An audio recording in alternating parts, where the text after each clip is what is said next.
Hello everyone, j'espère que vous allez bien. Alors aujourd'hui nous nous retrouvons encore pour une nouvelle vidéo de canapé de prière avec Tonton Gilles.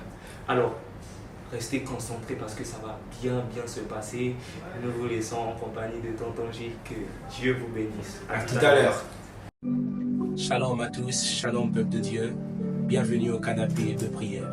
Je suis le frère Gilles Tidembo. Je suis honoré de pouvoir vous recevoir aujourd'hui dans ce merveilleux canapé.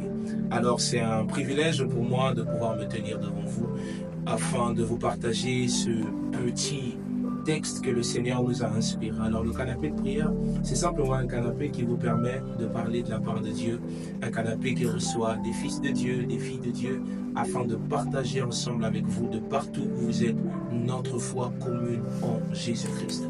Alors aujourd'hui, dans le canapé de prière, nous allons aborder un court terme qui est intitulé « L'œuvre de la croix en temps ».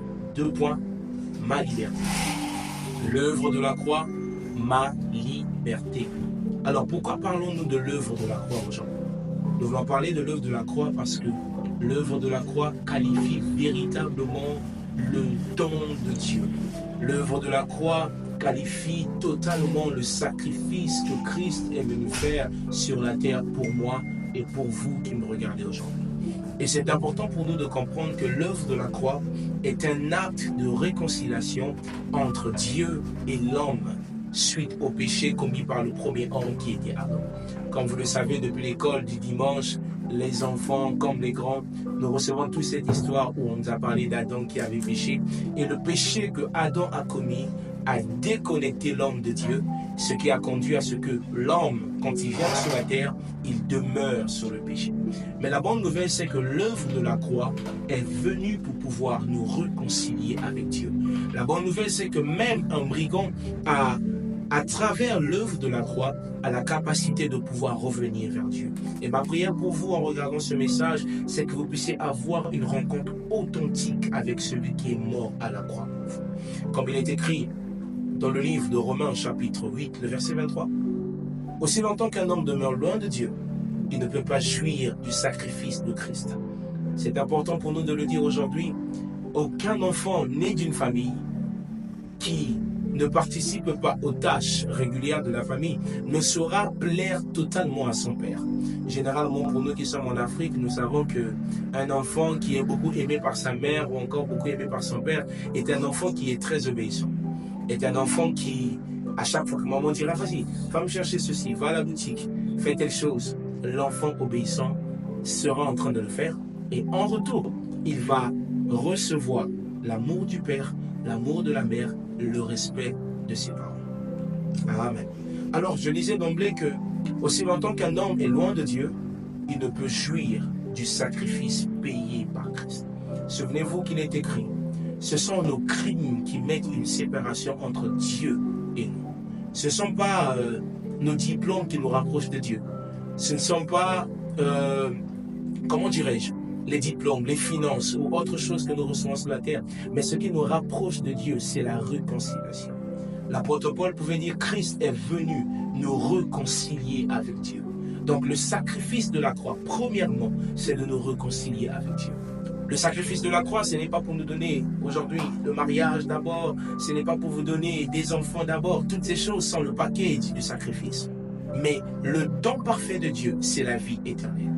De même qu'il est écrit dans Jean chapitre 3, le verset 16. Dieu a tant aimé le monde qu'il a envoyé son Fils unique, afin que quiconque croit en lui ne périsse point, mais qu'il ait la vie éternelle. Ce qui signifie aujourd'hui, si vous entendez sa voix, vous êtes chrétien, gloire à Dieu. Si vous n'avez jamais reçu Jésus-Christ, cette vidéo est pour vous. Cet appel est pour vous. Christ est là pour vous. Notre Pâque, l'œuvre de la croix est là pour vous, pour moi, afin que nous puissions tous avoir une place avec Dieu. Alors, ensemble, nous serons en train de voir pourquoi parlons-nous de la liberté. Nous avons dit que l'œuvre de la croix est là. Et nous avons dit que l'œuvre de la croix est synonyme de notre liberté. Pourquoi parler de liberté aujourd'hui? Premièrement, car c'est à cela que Dieu nous appelle. Dieu nous appelle à vivre la liberté.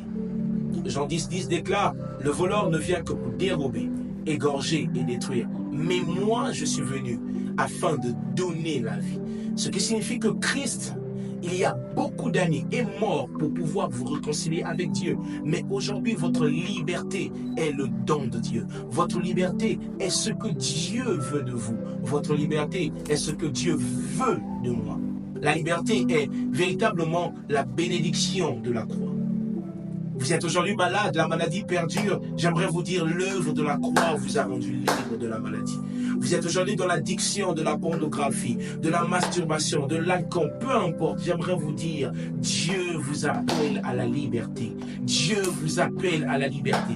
Vous êtes prostitué, peu importe ce que le monde dit de vous aujourd'hui. J'aimerais vous dire, l'œuvre de la croix est venue pour vous dire que Dieu vous appelle à la liberté. Le diable sera en train de vous mentir, de nous dire, non, tu es trop sale devant Dieu. Tu as tellement fait beaucoup de choses que tu ne peux pas plaire à Dieu. Mais j'aimerais te dire, l'œuvre de la croix est là pour te libérer. L'œuvre de la croix, frères et sœurs, est là pour pouvoir nous rapprocher de Dieu, afin que nous puissions jouir de la grâce qui réside sur cette œuvre. Et ma prière pour vous en écoutant ces paroles, que le Seigneur commence à rapprocher vos cœurs vers lui, afin que vous puissiez jouir de ce don parfait. Souvenez-vous qu'il est écrit, le don gratuit de Dieu, c'est la vie éternelle. Et la Bible souligne, Dieu ne se répand pas de ses dons. Numéro 2, pourquoi parler de liberté aujourd'hui? Parce que tout a été accompli à la croix. Gloire à Dieu, tout a été accompli à la croix. Christ est mort et il a tout accompli. Alors que ces hommes, ces soldats l'ont cloué à la croix. Ce jour-là, il s'est rendu là. Avant de rendre l'âme, il a dit Tétélestai. Tout est accompli. Dans Jean chapitre 19, le verset 30, tout est accompli. Votre destinée a été accomplie. Ma liberté a été accomplie. Ma guérison, mon affranchissement a été accompli dans l'œuvre de la croix. Et Dieu veut que vous puissiez vous souvenir qu'il vous a rendu libre. Qui vous a rendu libre des œuvres des ténèbres, qui vous a rendu libre de toute forme d'oppression du diable, qui vous a rendu libre de toutes choses. Tout a été accompli. Votre paix, votre bonheur, votre succès, votre bonne santé, votre épanouissement, tout a été accompli à la croix. Pas ailleurs, mais la croix a tout accompli. Et ce soir, le Saint-Esprit aimerait vous dire, vous devez vivre dans la liberté. Vous devez vivre dans la liberté. Et c'est cette liberté-là, cette connaissance de la liberté qui a été accomplie à la croix, qui vous permettra de pouvoir vivre pleinement votre vie sur cette terre. J'ai une bonne question à vous poser ce soir. Qu'est-ce que vous pensez que Dieu, Christ à la croix, a accompli pour vous? Qu'est-ce que le monde dit de vous? Qu'est-ce que les gens disent de vous aujourd'hui? J'aimerais vous dire que Dieu a tout accompli. Christ, en rendant le dernier souffle, a dit « Père !» Regarde, pardonne-leur car ils ne savent pas ce qu'ils font. Et à l'instant, il a dit, tout est accompli. Il a rendu son dernier souffle. Votre liberté, votre délivrance, votre restauration, tout est accompli. Je prie pour vous, vous êtes malade. Rien ne marche dans votre vie. Je prie dans le nom de Jésus que par la réconciliation, par l'œuvre de la croix, que le Seigneur vienne vous guérir là où vous êtes. La maladie qui perdure depuis des années, la tumeur, les kystes, peu importe le nom de la maladie, par l'œuvre de la croix, vous êtes libre. Par l'œuvre de la croix, vous êtes guéri dans le nom de Jésus. Alléluia. Alors la deuxième question qu'on aimerait se poser aujourd'hui, c'est comment donc vivre cette liberté? Nous avons dit pourquoi la liberté, mais comment vivre la liberté? Si nous ne savons pas le comment, nous ne pourrons pas jouir de ce que Christ a eu à accomplir à la croix. Si nous ne savons pas comment pratiquer ces choses, ça ne peut pas arriver vers nous. Alors la première des choses pour vivre la liberté de l'œuvre de la croix, vous devez naître de nouveau. C'est le premier pas pour vivre la liberté. Aucune personne, souvenez-vous, j'ai dit en amont, le premier homme, Adam, a péché. Et tout homme né d'une femme qui vient sur la terre, naît avec le sang du péché. C'est déjà dans notre ADN. Même un enfant quand il naît, il n'a pas péché. Mais parce que le premier homme avait péché, cela demeure. Mais la nouvelle naissance est ce qui vous permet de vous réconcilier avec Dieu. La nouvelle naissance est le premier pas à entreprendre pour vivre la liberté. Pour vivre la liberté de l'addiction. Pour vivre la liberté de la colère, pour vivre la liberté de toute forme d'oppression du diable. Vous devenez de nouveau. C'est ainsi que Christ dit à Nicodème dans Jean 3, chapitre 3, Jean 3, verset 3, il dit, voici Nicodème, tu es né d'une femme, mais il faut que tu naisses de nouveau. Nicodème demande à notre Seigneur, mais comment je peux naître de nouveau? Je ne suis pas un enfant, je suis grand. Mais Christ lui dit, aussi longtemps qu'un homme ne naît pas d'eau et d'esprit, il ne peut pas. Il ne peut pas. Alors aujourd'hui, j'aimerais vous dire, Christ n'est pas dans votre cœur, voici l'opportunité. Vous avez marre de demeurer dans cette situation, voici l'opportunité. Venez à Christ. Il a dit, voici, je me tiens devant la porte. Je frappe, je frappe. Celui qui m'ouvre son cœur, j'entrerai et je souperai avec lui. Christ vous appelle à souper avec lui. Christ vous appelle à la liberté. Mais il faut que vous veniez, que vous abandonnez votre vie, que vous vous levez, que vous puissiez dire, Seigneur, j'ai besoin de toi dans ma vie. J'ai besoin de t'accepter. J'en ai marre de vivre cette routine. J'en ai marre de vivre ce genre d'addiction. J'en ai marre de vivre ce genre d'oppression. J'ai besoin d'être libéré. J'ai besoin d'être libéré. Et à ce moment-là, en acceptant Christ dans votre cœur, en confessant vos péchés, en confessant vos fautes, Christ est fidèle pour vous pardonner. La deuxième chose pour vivre votre liberté, c'est que vous devez croire que Christ vous a libéré. Je nais de nouveau. Je suis né de nouveau. Et je dois maintenant croire que Christ m'a libéré. Souvenez-vous qu'il est écrit dans Colossiens 2, versets 14 à 15. Il a dépouillé les dominations. Croyez-vous? Il a dépouillé. Ce qui veut dire aujourd'hui, je crois que je suis libéré de la sorcellerie familiale. Je crois que je suis libéré de l'emprise familiale par l'œuvre de la croix. En ce moment-là, je jouis de cela. Lorsque vous commencez à croire, lorsque vous commencez à mettre votre foi, lorsque vous commencez à réaliser qu'il y a un prix qui a été payé, à ce moment-là, la réalité de ce prix devient votre partage. Et telle est ma prière pour vous, que ce que Dieu a préparé, que vous puissiez vivre cela dans le nom de Jésus. Romains 8, la Bible déclare, il n'y a donc maintenant plus de condamnation pour ceux qui sont en Christ. Il n'y a plus de condamnation pour ceux qui vivent en Christ. Ceux qui donnent leur vie à Christ, ils vivent de la liberté. Voici qu'il est écrit, je vous appelle à la liberté. Mais Paul dit encore par la suite, mais ne faites pas de cette liberté quelque chose que nous serons en train de pouvoir nous amuser. Comprenez-vous, frères et sœurs, aujourd'hui Dieu veut que vous puissiez revenir à lui. Mais il veut également que vous puissiez croire qu'il a payé. La dernière des choses, c'est que vous devez maintenant marcher en déclarant la parole. Lorsque vous déclarez la parole, c'est à ce moment-là que cette parole commence à travailler.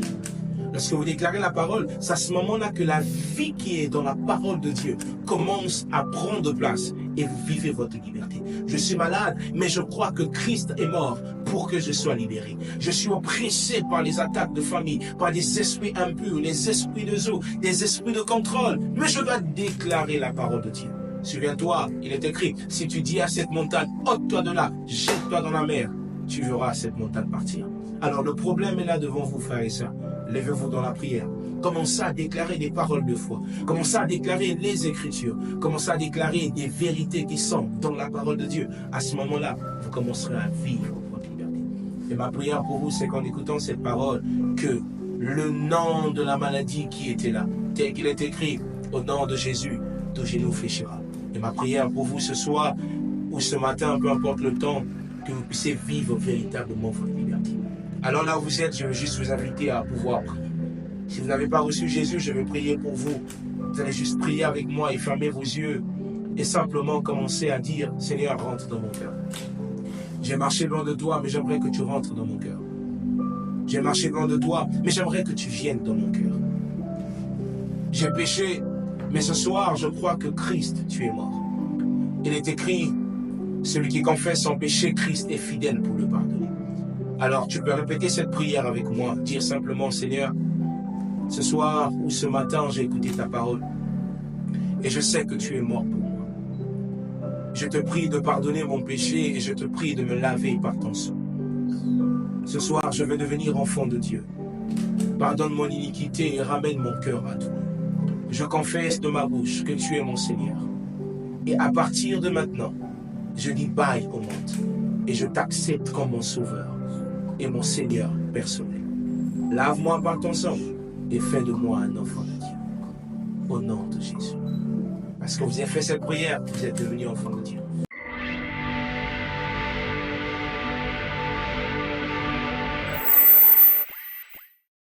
Alors, le deuxième exercice que nous serons en train de faire, c'est de prier pour notre libération ou encore pour notre liberté.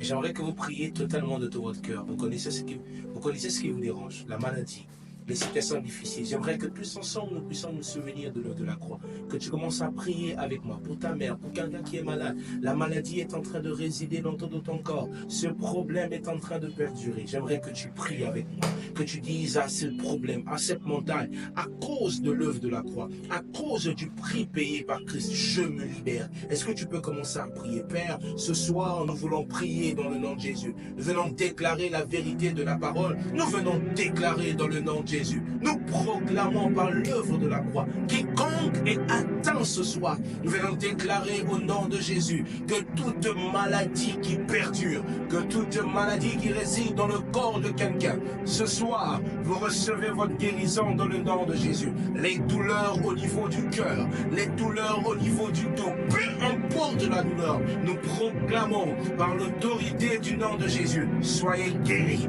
soyez visités par Dieu, soyez visités par Dieu. Dans le nom de Jésus, que la main de Dieu se pose maintenant sur vous. Vos enfants qui ont fui la maison, vos enfants qui sont durement tourmentés par le diable. Dans le nom de Jésus, que la main de Dieu les touche. Car il est écrit, Christ est venu pour nous réconcilier. Christ est venu non pas pour dépouiller, mais pour donner la vie. Je prie dans le nom de Jésus, que toute sécheresse dans votre foyer, que toute sécheresse dans votre maison, par l'œuvre de la croix, soyez libérés de toute forme de sécheresse. La radisa vlamanta siamaha, leika sia te blawa kineva, lelia sunamante seineva, le bla balanto sia deva. Seigneur, nous prions pour cette famille. Délivre-leur dans le nom de Jésus de toute main des méchants, de toute forme de ruse du diable, de toute forme de condamnation, de toute forme d'oppression, qu'ils soient délivrés au nom de Jésus, qu'ils vivent maintenant l'épanouissement, qu'ils vivent maintenant la libération, qu'ils vivent maintenant la relâche dans le nom de Jésus, qu'ils soient déliés, soyez déliés par la puissance de la parole, soyez déliés par l'autorité du nom de Jésus. Recevez votre liberté de l'addiction, du mal, de l'oppression dans le nom de Jésus, parce que Christ a dépouillé les dominations. La main de Dieu vous visite. La puissance de Dieu vous visite. Et vous êtes libre maintenant. Dans le nom de Jésus-Christ. Que Dieu vous bénisse. Que Dieu vous bénisse.